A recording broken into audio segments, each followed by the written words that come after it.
Estes from Kansas, and welcome to our first Legislative Committee webinar for 2015. I'm serving this year as the Legislative Chair for the NAST Legislative Committee, and we wanted to kick this off for talking about some of the issues that relate to us in the Treasury world related to how do we influence policy from 1,000 miles away. First, we'll do a little bit of work with Corey and Emma and kind of talk about some of the technical steps that we run through in the webinar, and then we'll go right into our topic. So, Corey and Emma, if you take it from here. Thank you, Treasurer. So during the webinar, we're going to stop at about the midway point for the first Q&A session. There are two ways to ask questions on this the GoToMeeting platform. One of them is to virtually raise your hand. You'll see a small hand icon in the upper right portion of your screen as part of the GoToMeeting system. If you click that, we'll know that you have a question, and we will unmute your phone during the Q&A session so that you can ask it. Also, if you'd like to type in your question at any time, there is a questions dialog box as part of the GoToWebinar system. Type your question in and send it in, and we will have that question answered also during the Q&A. Thank you, Treasurer. All right. Well, why don't we dive right in from here? As we mentioned earlier, you know, our topic for this webinar is how to influence policy from 1,000 miles away. We have a couple of panelists today who've been very instrumental in helping that. And let me go through the introductions, and then I'll turn it over to them. Susan Hirschman is the CEO of Williams & Jensen, a leading DC-based law and lobbying firm that's worked with NAST for the last 10 years.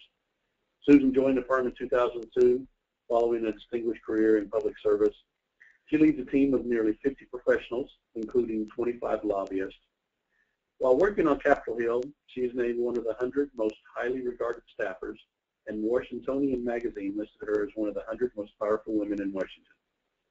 Susan also served as a visiting fellow at Harvard University's John F. Kennedy Institute of Politics. She served as one of 3 U.S. delegates to the United Nations Commission on the Status of Women in 2005. We also have Matthew Hoekstra as the Senior Director of Government Relations at Williams & Jensen. Matthew joined the firm in 2007 and has been working on NAST issues ranging from municipal bond tax issues to 529 and banking issues. He works closely with members and staff on Capitol Hill on priority issues for NAST. So now I'll turn it over to you, Susan and Matthew. Great, thank you. We are so excited to have Treasurer Estes here with us, helping lead this panel on how to influence policy from 1,000 miles away, and in some cases a few less miles, in some cases more. We think that so often when people think about lobbying, you have this perception of this is an activity that only goes on in Washington, you know, behind kind of closed, smoke-filled, you know, doors and smoke-filled rooms, and that it's something that's so distant from many of you. But we also know that on today's call, we have people who may be intimidated and may think this is not for me, I don't want to have any part of lobbying, but maybe I'll listen on the webinar and maybe learn a little bit and decide if it's something I might be interested in. We also have people who've been really engaged in lobbying as citizen lobbyists and have helped NAST on so many issues. And so we know that there are people who have a variety of experience levels on the call, and so if we are speaking in a way that is too kind of layman for you, we apologize. We're just happy that everybody's on the call. As I said, you know, so many people think of lobbying as a DC, nation's capital activity, and the truth of the matter is that so much good lobbying really can go on at the state and local level. I mean, as your lobbyist in Washington, we're on Capitol Hill and the administration representing you every day, talking about your issues. But we can't talk about your issues with the same level of expertise that you can. Your officials spend so much time back home in the district, in the state, And it really makes such a difference when they hear from you. You're the experts. You're the one with the constituent interest. You're the one that can tell them what it really means to them back home with real credibility. And so that is why we're always so grateful whenever you guys are willing to engage. We look at lobbying in kind of two tracks. There's sort of the direct outreach, where you reach out to a member or the staff directly. That obviously can be done in Washington, but today we'll talk about how that is done back home. And then later on in the webinar, we'll talk about indirect lobbying, which is also very effective. As you all probably know, congressmen and senators are often more accessible at events back home in the state and the district than they are here. What I find as a lobbyist is that, the members are so busy and the staff are so busy when they're here that, their whole day and evening is filled in 15 and 20-minute increments. Every moment is scheduled, and they have so little time to really dig down and think about the issues because, this is where they have the votes, obviously. They have committee hearings. They have, meetings that their committee chairman and their leadership and whatever caucuses they're in call. They have a lot of political fundraisers while they're here. And so their schedule is so crowded and so busy, and particularly the members just seem to kind of be directed from one meeting to the other. And we find that when they're home, they're in a much more laid-back and comfortable environment, which is why I think the lobbying that you can do back home is so important. One of the things that is so important as well is knowing is not just lobbying the congressman or the senator, but lobbying the staffer, because Congress and the administration are staff-driven institutions, as we say on the slide. There are just so many issues that they have to deal with every single day that it is not, there's just no way that one member can deal with all of those issues. And so they have a team of advisors, usually broken up, and we'll talk about that in the next slide, into function but also different policy areas that they really rely on to give them guidance on what position that they should consider on an issue. And we know from studies that members of Congress really rely on those recommendations from the staff most of the time. Staffers are also the gatekeepers. So often the staffer controls complete access to the members. They decide which issues that the member even considers and knows about. They're the ones that make the recommendations on co-sponsorship letters, etc. They draft the statements, the speeches, the op-eds, and they really advise the member on a particular issue, whether or not they think that based on what the congressman's position is on an issue, whether or not he or she will be more likely to support a position. And quite honestly, a lot of them also advise them on whether or not taking a position on that issue is helpful or harmful to their constituents. And so really educating those staffers is also extremely important. I will say that, on every initiative that we work on, we really believe in a dual track where you educate the member and you educate the staff. Because sometimes, even if you have a staffer who is an advocate for what you believe in, and they really want to convince their boss to get them to sign on to a letter or co-sponsor a piece of legislation, sometimes the schedule can be your enemy and kind of crowd that out.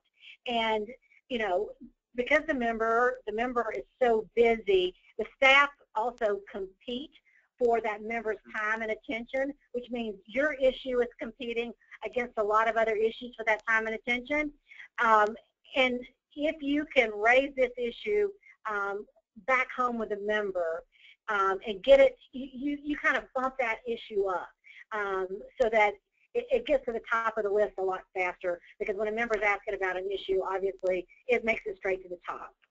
So I think it's important to know who are these key staffers, because for all of those of you who have done lobbying days in Washington, and you've gone to the Hill and met with them, the first thing that people always say is everybody's so young, and that is true. Everybody is so young. The Hill is very young.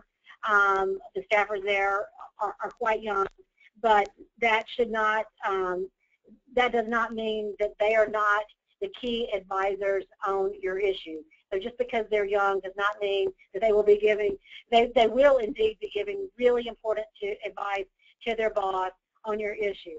And so for just a kind of a 101 on how the staff works, at the top you usually have the chief of staff. In some House and Senate offices, the chief of staff works back home in the state. Sometimes the chief of staff, usually the chief of staff is here in Washington. A lot of chief of staffs travel back and forth just like the members do. And the chief of the staff is the person who really oversees, obviously, usually the state and the district, the state, and the Washington office. They don't generally dig down on all of the issues. The issues will sometimes come to them right before they go to the congressman or the senator. The chief of staff usually is the one who also puts kind of a political rinse and a political filter on issues to help decide what their priorities are going to be. There's also the state director or the district director, and that is the person in the state or in the district who really oversees the activities for the member while he or she is home. They're the one that helps take care of casework and, you know, really are the eyes and the ears and the mouthpiece back home.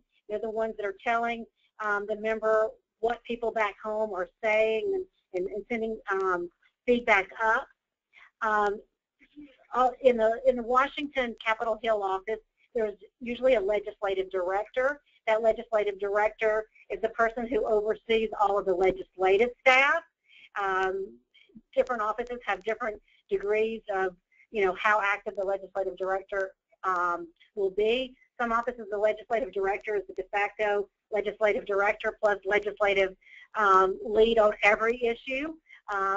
Particularly in the House, that can happen. It's hard for that to happen in the Senate because there are just so many staffers.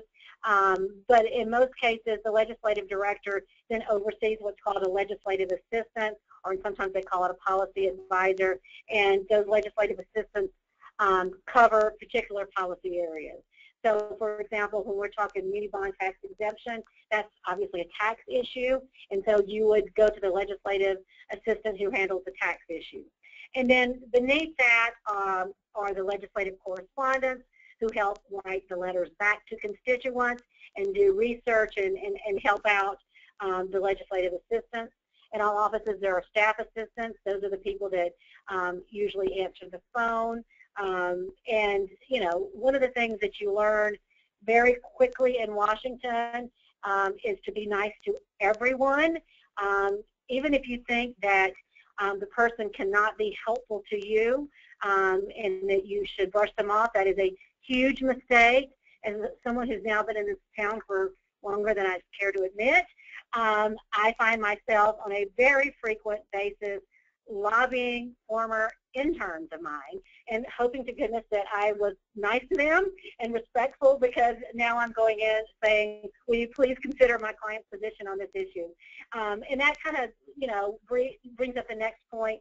There is such heavy turnover in Washington on Capitol Hill.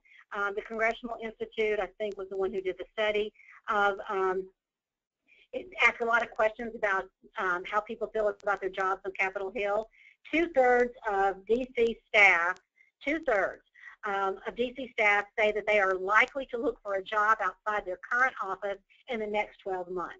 And so just because you've gotten to know the legislative director or the legislative assistant who handles your issue, you've gotten them up to speed, they're so with us, you know, two-thirds of them are probably looking for the next opportunity before you come around in your next lobbying job. But that does not mean that you don't have to keep them all informed, because you absolutely do. So, Matt, you want to talk about how to make the ask? Sure. So we have really three primary ways of communicating with staff and members. Typically on the staff level, the preferred method of communication is email. Not surprising, since we're in the 21st century and everything is done by email and smartphone in Washington and also elsewhere. So really, we have the kind of important things to do when you're sending an email. And there's a certain jargon that you kind of learn communicating with staff, and you kind of pick it up the more that you do it. But there are certain things that are that you always want to emphasize in the email. One is really personalizing the information to that specific office and outlining why it's important to their state. Really being specific and emphasizing the benefit or the harm to the state, including jobs and economic benefit. That kind of data really gets people's attention. And as Susan mentioned, when they're in DC, they're getting pulled in so many different directions, and they're getting so many emails and so many meetings in 15 and 20-minute blocks, it can be hard to get their attention. And really, job numbers and economic data can really set your email apart. Another thing that an email should do is be concise. If you want to include an attachment with additional information, that's always appreciated.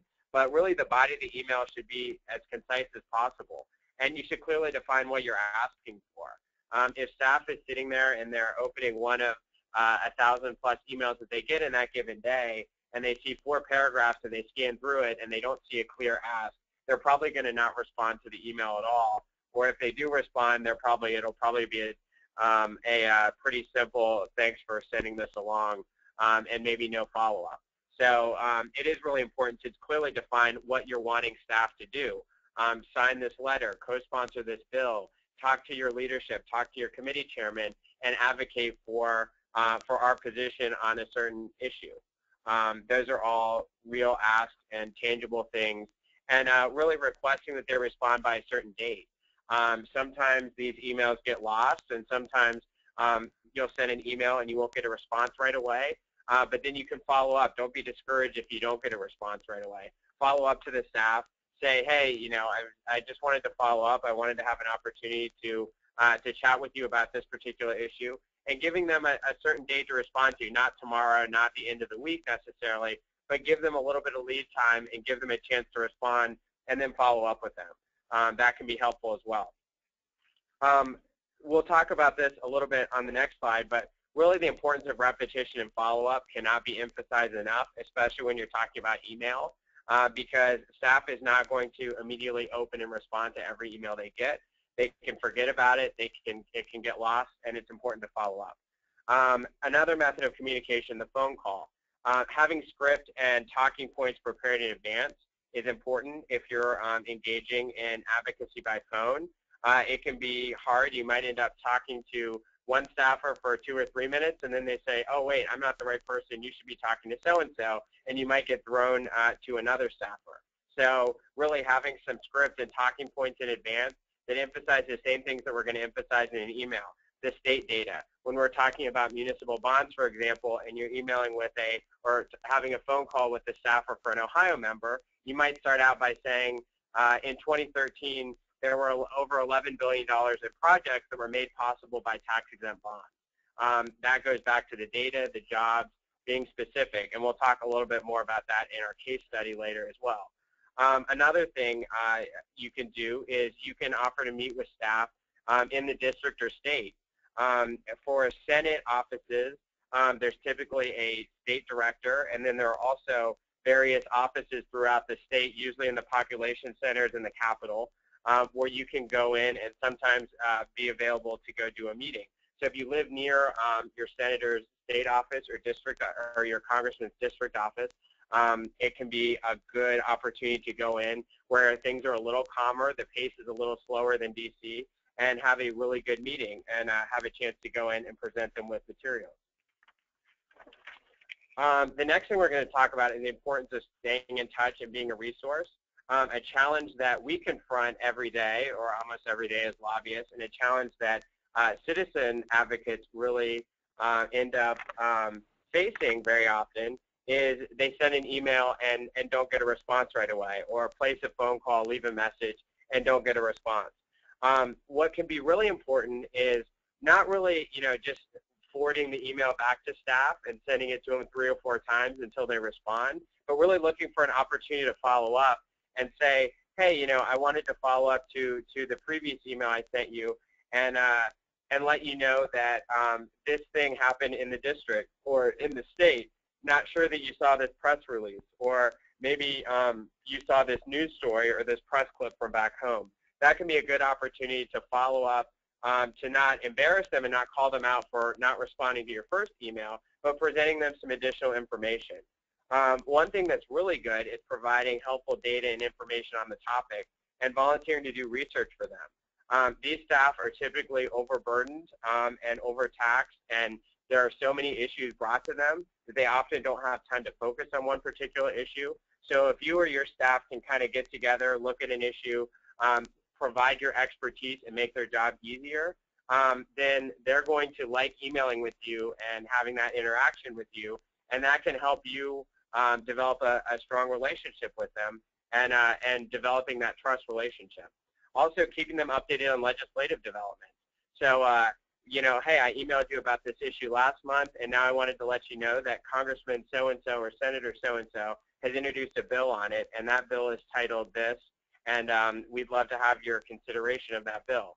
So keeping them updated on legislative developments is also another way to be helpful, and really offering to connect them to other stakeholders or experts. Really, that falls into the same category. How can I be helpful to you as a staffer? How can I help you look good to your member, to your boss? And how can I get you engaged in the community back home? And the bottom here, we kind of have a quick tip on knowing the guidelines and ensuring compliance with Lobbying Disclosure Act guidelines.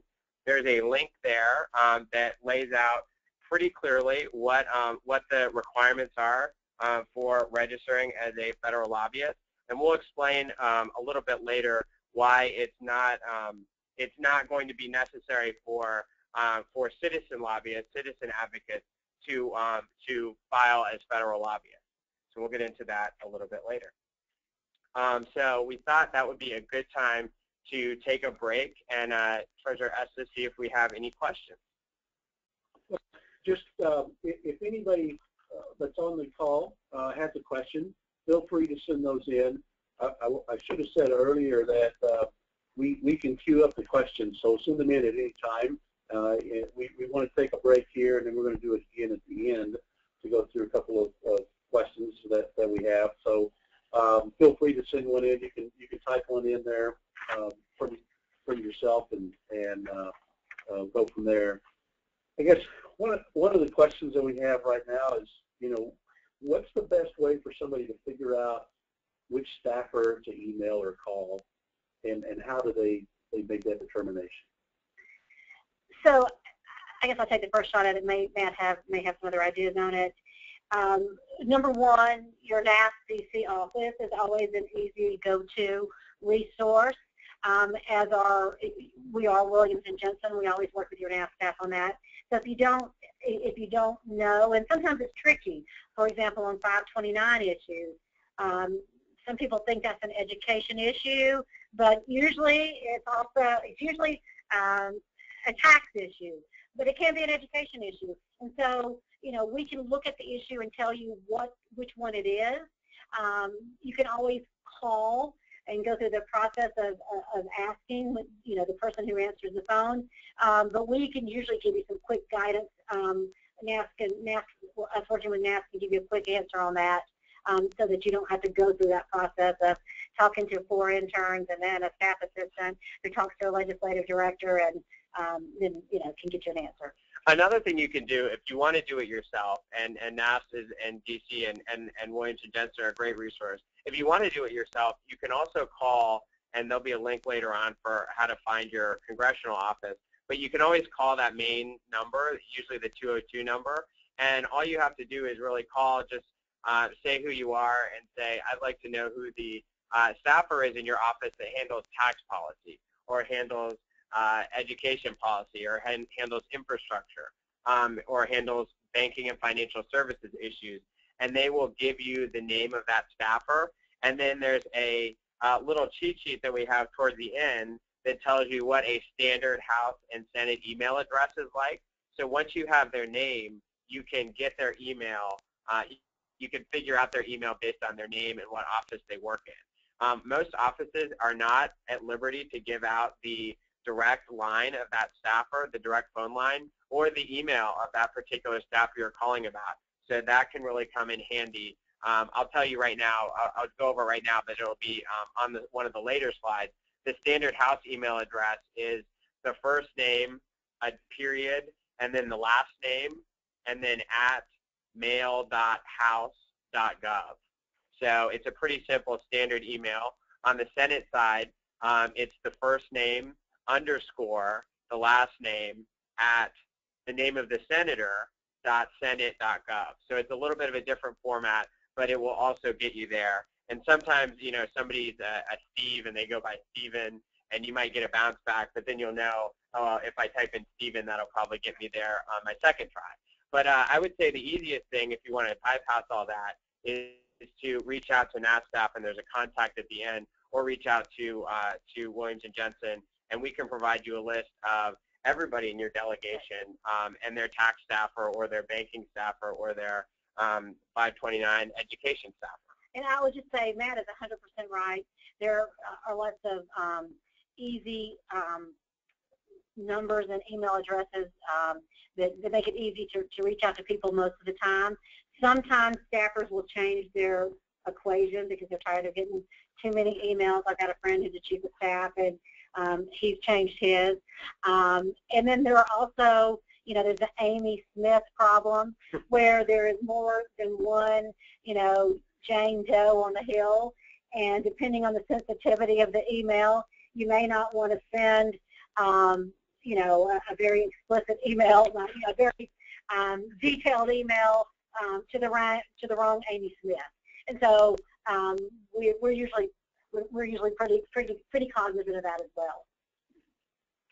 You kind of answered this next question, but I didn't know if there's anything you want to embellish on that from a standpoint of, you know, some of the folks have a relationship or know the member of Congress, but they may not know the staffer.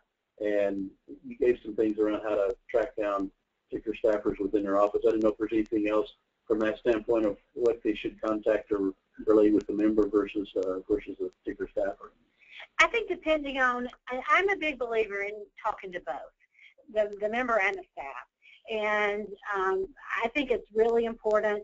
If you've got a close enough relationship with a member, I think, you know, either calling the staff ahead of time and just say, hey, I'm going to talk to your boss, just wanted to give you the heads up on it.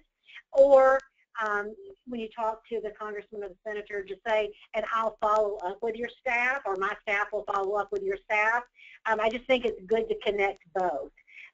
But absolutely, if you've got that relationship with a member, that will really take your issue to the top of the heap. And that's important when we're competing against so many other issues.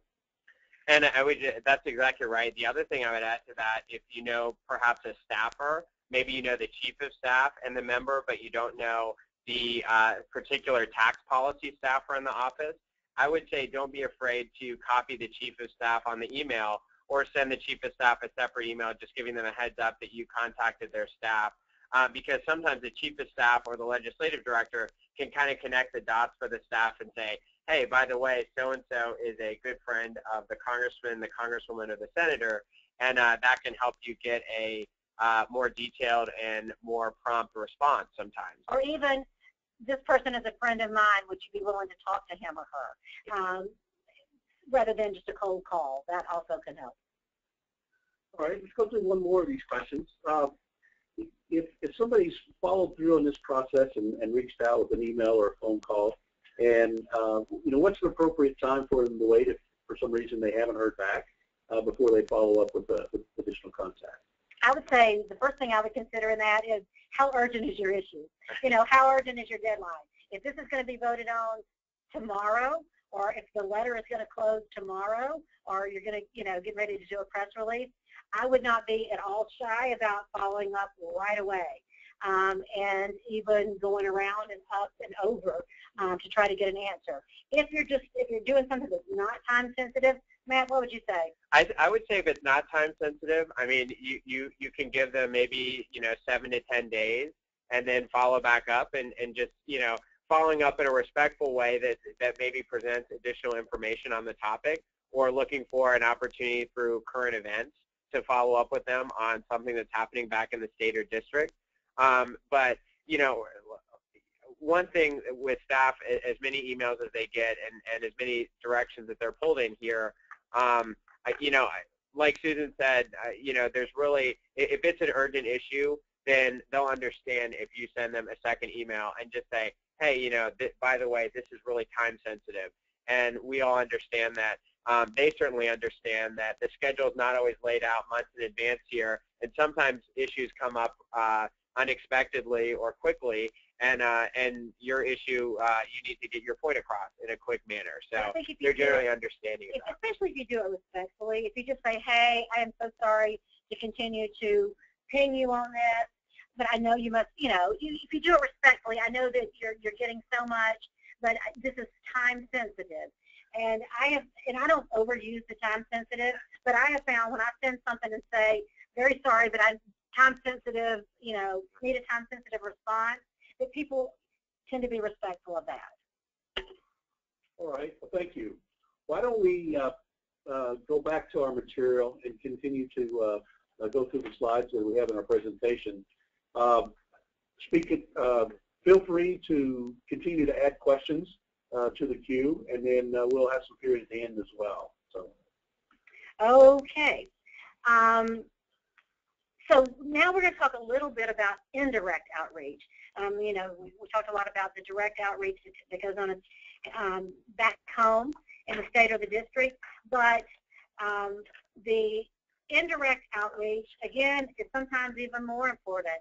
And, you know, I can tell you when I, you know, first started engaging in this, in lobbying and other activities, you had so much, there were fewer ways to engage in these indirect methods. It was, you know, letters. I remember the first time I interned for a Senate office, you know, the letters to the editor were something big that the senators, you know, would always take a look at, and op-eds, and there really wasn't a lot beyond that. Now the members of Congress and, you know, administration officials are all, and so they spend so much time and care so much about social media that there's another whole world out there that you have access to really try to influence these members, and that other people are using as well.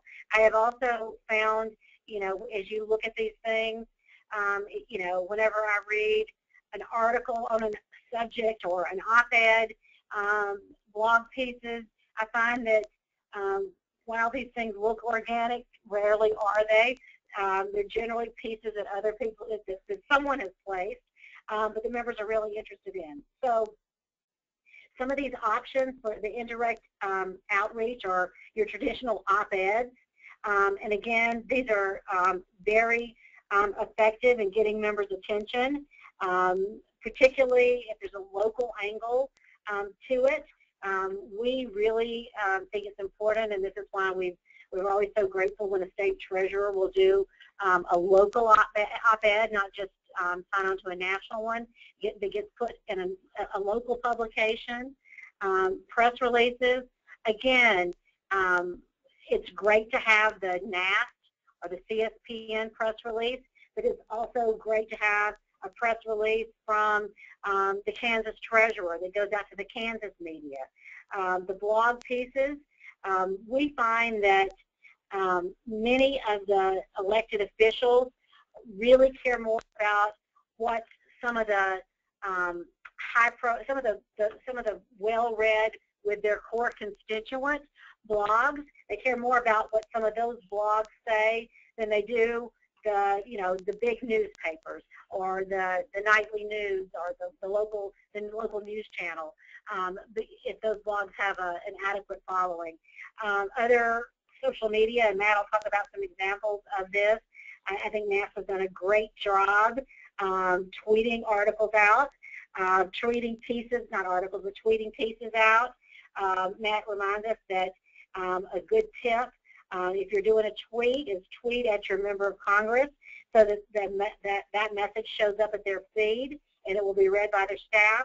But one other kind of note on all of these different ways of communication. Matt talked a lot about, and he's 100% right, that you just want to keep staying in contact with these staffers and your members.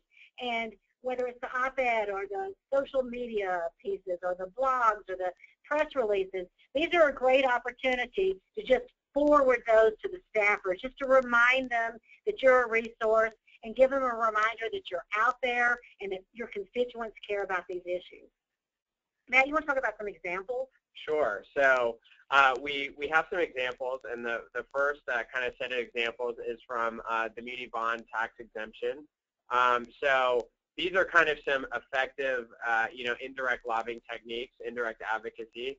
The first one is a letter from NAS leadership to Chairman Hatch and Ranking Member Wyden of the Senate Finance Committee, and Chairman Ryan and Ranking Member Levin of the House Ways and Means Committee. One thing that we'll mention a little bit later in kind of the advocacy checklist is figuring out that you're sending letters and contacting the right people.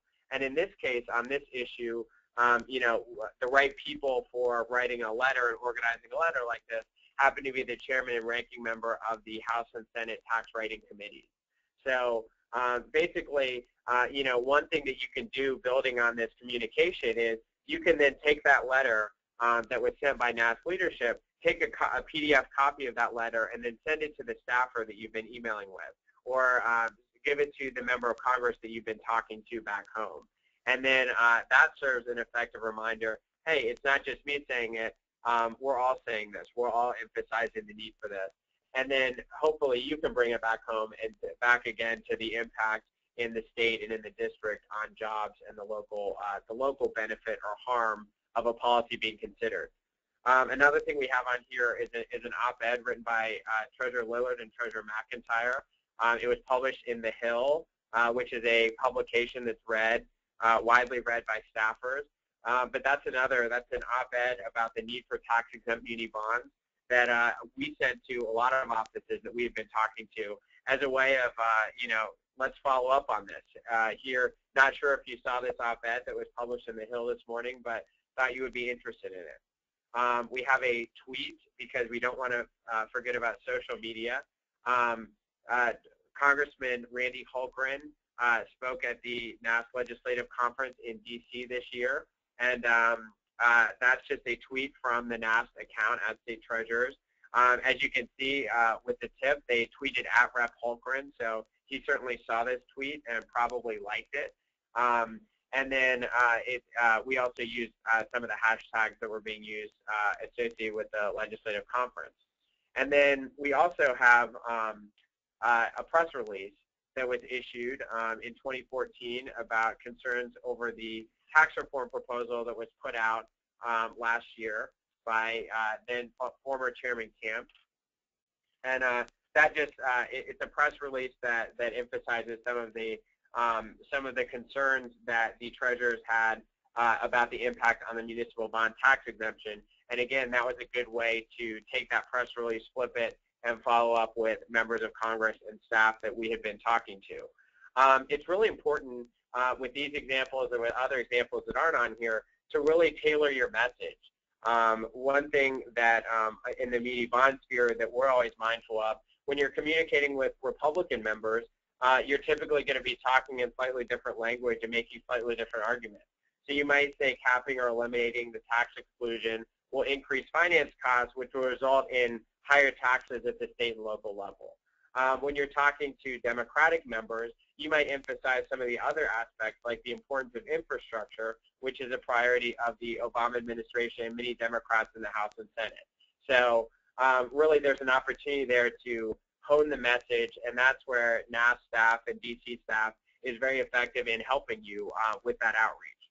So it's always good to kind of weigh in and get a pulse on, I'm going to email this member, what are some points that I should highlight, and we and NAS staff can give that perspective. On 529 plans, we have a few more examples. Again, on the tailoring the message perspective, when we've been reaching out to Democratic members, we're typically emphasizing on 529 all the steps that states and administrators are taking to encourage low and moderate income families and all the low barriers to entry that families can save as little as $25 per month. And the program's designed to increase participation among low and moderate income families, and then also the modest average account balance and modest and that there is a lot of access for moderate income families saving for college. Some of the examples we have on here, obviously with a little bit unique to 529s with the big emphasis of 529 day. One of the big things was, you know, the Speaker of the House, John Boehner, put out a blog on 529 day about the importance of protecting college savings plans and specifically mentioned the need to pass H.R. 529. One reason why we wanted to put this on here is that a lot of states actually provided really helpful materials to NASS in the form of testimonials from 529 owners or 529 investors in the state. So you can see that the speaker's blog post on here includes those examples that were provided from the Ohio plan. So that was really helpful.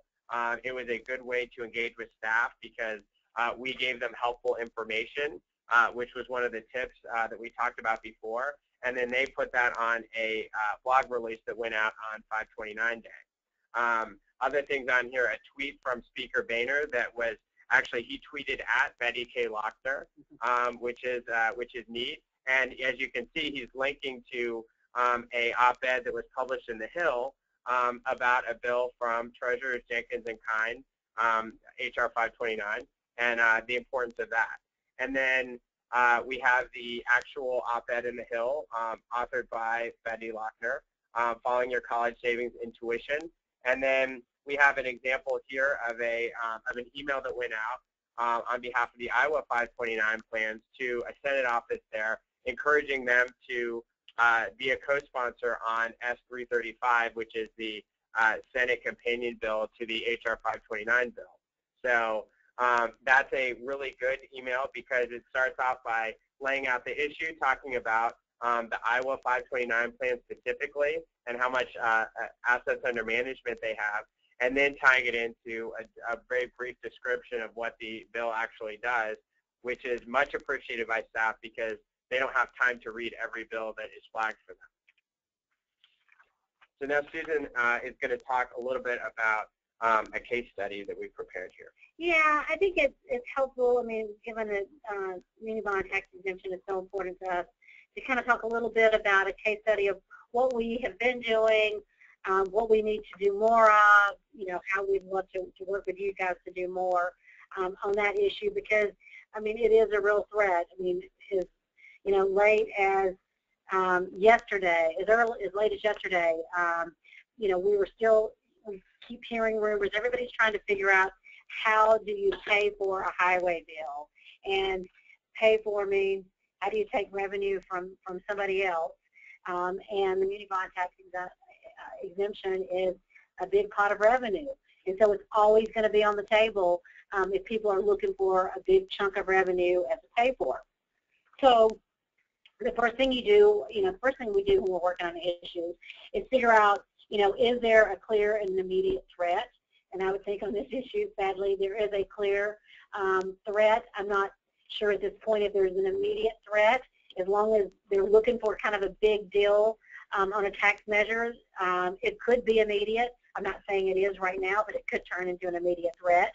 And so that we're definitely in that category. And then we try to figure out how do you build a narrative to fight back.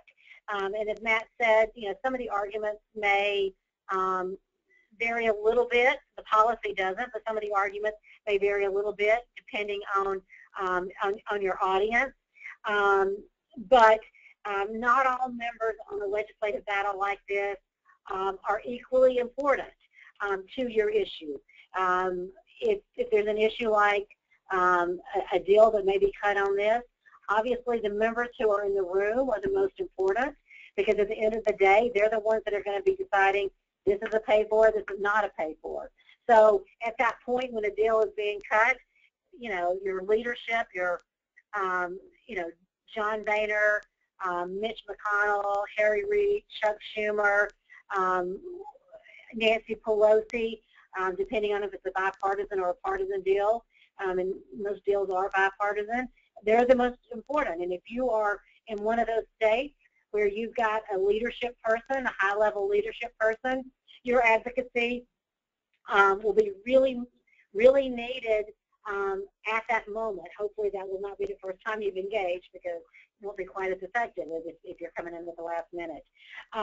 We also look at which jurisdiction these issues will come through. Obviously, on an issue like tax exemption, that's the Ways and Means Committee in the House and the Finance Committee in the Senate. If you have a member on either the Ways and Means and Finance Committee, most of you have been very engaged already in working those members. We also look at who are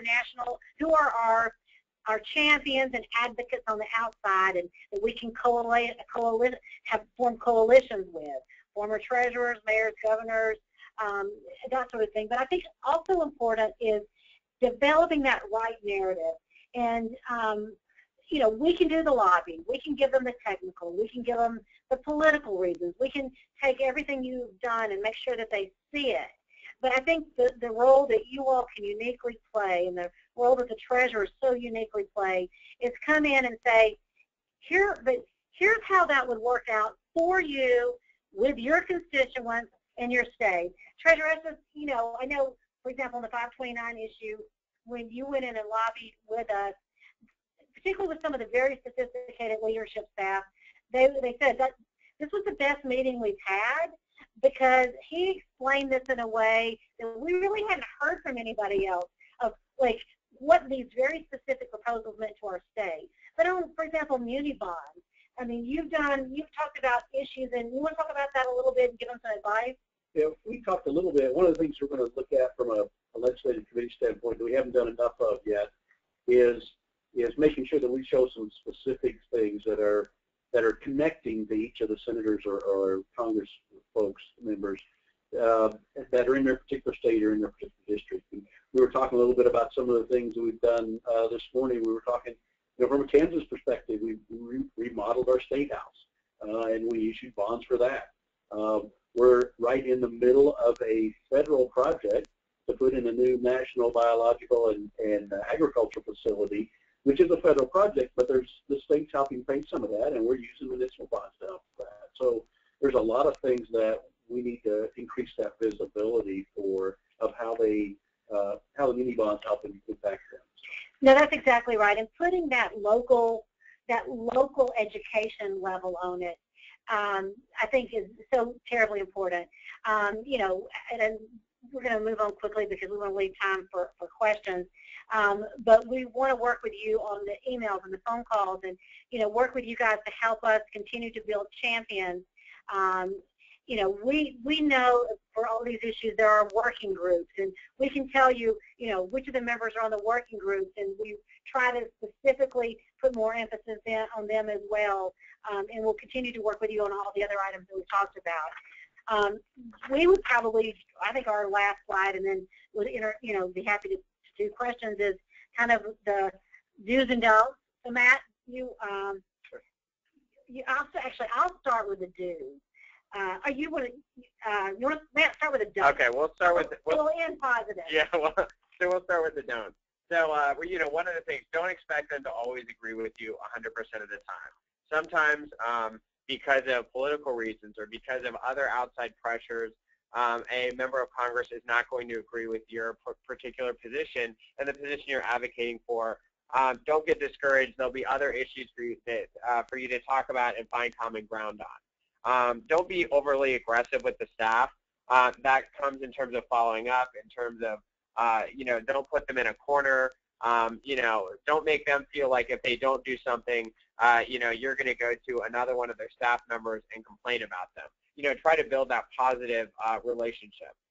Don't ask for any sort of quid pro quo. Obviously, you guys already know that, but that is certainly frowned upon with congressional offices and illegal. Don't be discouraged by staff turnover, which Susan talked about before. You will be talking to and getting the opportunity to know a lot of different people. A lot of people leave an office and come back to the office later. So just because you build up a good relationship with them, they'll be back, or they might be in a different office within your delegation, so you might have an opportunity to work with them in a different capacity. And also, don't forget to follow up, and that really lets the staff know that this issue is really important. And the do's, which we've already talked about a lot, but just quickly, as a reminder, I think the most important one is tailor your message so that it's very clear why this is important to them and why this is important to their constituents, highlighting the jobs and local benefit or harm. And the more specific you can be, the better. I think it is important to ask that they respond to you by a certain date, that you send it to the right staffer, that you follow up, keep in touch. You want to have, you want to develop that relationship so that they think to call you. And then also don't forget to use NAST in the DC office. The NAST DC office is a force multiplier, and know that we will help you. If you have an email you want to send, we'll send you email addresses. We'll draft an email for you. We will, help you in any way possible. That's what we're here for. Okay, why don't we jump in? We've got a couple more questions that teed up. We can go through those before we run out of time here. One of the questions was, there's some members now that correspondence to their website. Is that a good way to make an initial contact? No, it's a horrible way. Sorry. It's just, you're going to get lost with, I think my experience is that is not a good way. You will get kind of lost in it all. It kind of shows that you don't know who the staffer is that you're supposed to be talking to. I think it is much better to reach out to the staffer you're supposed to be talking to, and again, we'll help you with that. And sometimes that goes for scheduling requests too with a member, and sometimes there'll be a de facto schedule a meeting with the member through the website, and that also is similarly ineffective. It goes into a big data bank of all these other scheduling requests, and it's much more effective to actually find out who the scheduler is and email that person directly. Even if they say you also have to put it in a big database, yeah. You may have to do both. Yeah. Okay. One of the other questions we got was around the presentation and being able to send that out to the attendees. And I think what we probably ought to do is, why don't we send that out to the email list of folks that have registered for the conference to send the presentation material, and then also maybe we can post it on the NAST website as well. I think Emma and Corey can help make that happen. One last question, and then we'll wrap this up. If I or anybody sends emails to the congressional delegation about an issue, are they going to have to register as a lobbyist under the lobbyist rules? Yeah, so that's a great question, a very important question, because there have been a lot of changes to the Lobbying Disclosure Act in recent years. Right now, there is a 3-part AND test, so you have to meet all 3 parts before you're required to register as a federal lobbyist. The first is you have to make more than 1 lobbying contact. That's the one that is most frequently triggered because you are often going to be emailing 2 or 3 or 4 people within your delegation. So most people do exceed 1 lobbying contact. However, the AND is that you also have to spend 20% or more of your time lobbying.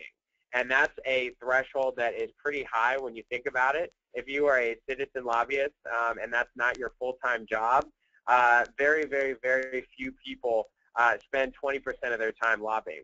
So that is typically not triggered and would not be in all of your cases, I imagine, those of you listening to the webinar. And then finally, there's also a payment threshold for these services, and more for the corporate affiliates, that are listening in on the call. If you have any concerns that a certain percentage of your job is involving lobbying, and you're spending time, 20% or around 20%, significant time and expense, incurring expenses to go lobby the State House or to come lobby in D.C. Or to go find members back in the district, then you should definitely talk to your in-house compliance people about that, especially if you have lobbyists of your own. But those 3 ands, I don't imagine that anyone on this webinar is going to trigger all 3 of them, particularly the 20% of time lobbying and the payment for lobbying services. if I could just add one thing, Matt's exactly right, of course, but always check with your legal counsel if you think you have. I would just, one request is that if you get feedback from your congressional delegation or the staff, will you please pass it on to NASS? That is very helpful information for us to log in and very helpful to NASS, and we always appreciate that feedback that you get from your congressional delegation. All right. Well, we're about out of time. I want to thank everyone for participating in this, our first legislative committee webinar. And I particularly want to thank Matthew and Susan for taking their time and actually walking through this process. And I know we have a lot of different issues that we face and work on, and we're trying to make those most effective and use our time and get the best results for NAST and all of our NAST issues. So thank you for participating, and we'll get that information out to you, and we'll let you know as we schedule the next webinar and what the content is for that. Thank you, Treasurer. Thank you. Thank you very much.